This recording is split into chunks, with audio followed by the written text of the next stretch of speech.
విశాఖ ఉక్కును ప్రైవేటీకరించడం లేదని పార్లమెంటులో ప్రకటన చేయాలి అని సిపిఎం పాలిట్ బ్యూరో సభ్యుడు బివి రాఘవులు డిమాండ్ చేశారు. విశాఖ స్టీల్ ప్లాంట్ ఆర్చ్ వద్ద జరుగుతున్న రిలే నిరాహార దీక్ష శిబిరాన్ని ఆయన సందర్శించి విశాఖ ఉక్కు భూతమివ్వని ప్యాకేజ్ అనే పుస్తకాన్ని ఆవిష్కరించారు. ఈ సందర్భంగా రాఘవులు మాట్లాడుతూ రాష్ట్రంలోని ముఖ్య సమస్య అయిన విశాఖ ఉక్కు ప్రైవేటీకరణ నిర్ణయంపై కేంద్ర ప్రభుత్వం తన వైఖరిని మార్చుకోలేదని అన్నారు.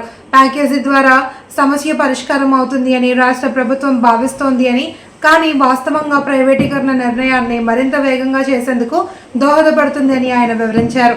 రాష్ట్ర ప్రజలు, స్టీల్ కార్మికులు కేంద్ర రాష్ట్ర ప్రభుత్వాలకు ₹1 కూడా ఖర్చు లేని ప్రతిపాదనలు చేస్తుంటే వాటిని విస్మరించి నిర్వీర్యం చేస్తున్నారని ఆయన విమర్శించారు. వీటికి అడ్డుకట్ట వేయవలసిన రాష్ట్ర ప్రభుత్వం దీనిని సమర్థిస్తూ విశాఖను ఆర్థిక పారిశ్రామిక రాజధానిగా ఎలా మలుస్తారని ఆయన ప్రశ్నించారు. సమావేశంలో లోకనాథం ఎం Jaggu Naidu, KM Srinivas, N Ramarao, J Ayodhyaram, వైటీదాస్, you Ramaswamy, పోరాట committee chairman D Adinarayana, KSN రావు, రమణమూర్తి తదితరులు పాల్గొన్నారు.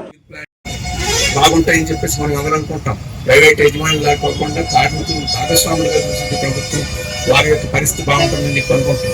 కానీ ఈ 3-4 నెలల్లో చూస్తే అటు ప్లాంట్లు మూసివేయడం కాదు, కార్మికులు తరిమివేయాలని చెప్పేసే ప్రయత్నాలు కూడా జరుగుతున్నట్టుగా కనపడుతుంది. వీఆర్ఎస్ అనేది కూడా ప్రకటించారు. ఇప్పుడు కాంట్రాక్ట్ లేబర్ని ఉద్యోగాల నుంచి తొలగించేదానికి ప్రయత్నం చేస్తూ ఉన్నారు. అలాగే జీతభత్యాలు కూడా సక్రమంగా మొత్తం పూర్తి స్థాయిలో ఇవ్వడం లేదని కూడా చెప్తున్నారు. మరి ఇవన్నీ చేస్తూ ఆఖరికి మనం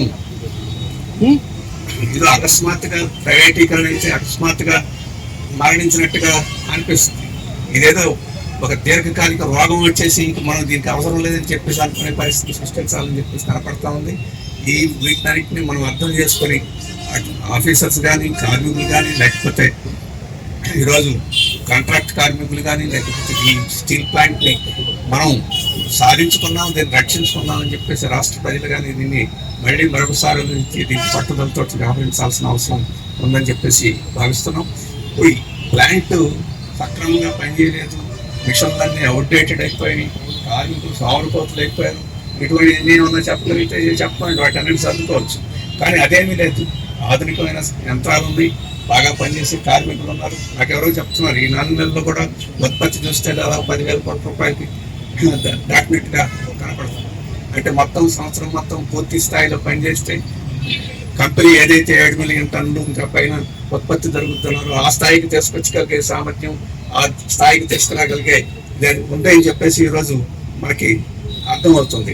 మరి ఏ రకంగా ఇంత పూర్తి సామర్థ్యంలో పనిచేయగలిగి, పూర్తి స్థాయిలో ఉత్పత్తి చేయగలిగి, అన్ని వనరులు ఉండి కూడా ఏ రకంగా ఎందుకని చేయాలి? లేదు, ప్రపంచమంతా స్టీల్ ఉత్పత్తి గిరాకీ లేకుండా పోయింది, మన పరిశ్రమ అవసరం లేదని చెప్పంటే మళ్ళీ ఇంకో కొత్త స్టీల్ ప్లాంట్ ఇక్కడ ఏదో పెడతారని చెప్పేసి అన్నారు. దానికి కావాల్సిన ఐరన్ అంతటి పైపుల్లో ఇక్కడ సరఫరా చేస్తామని చెప్పేసి అన్నారు. రాష్ట్ర ముఖ్యమంత్రి కూడా సాక్షాత్తు పబ్లిక్ గానే దానికి అది గ్యారంటీ చేయమని చెప్పేసి కూడా అడిగారు.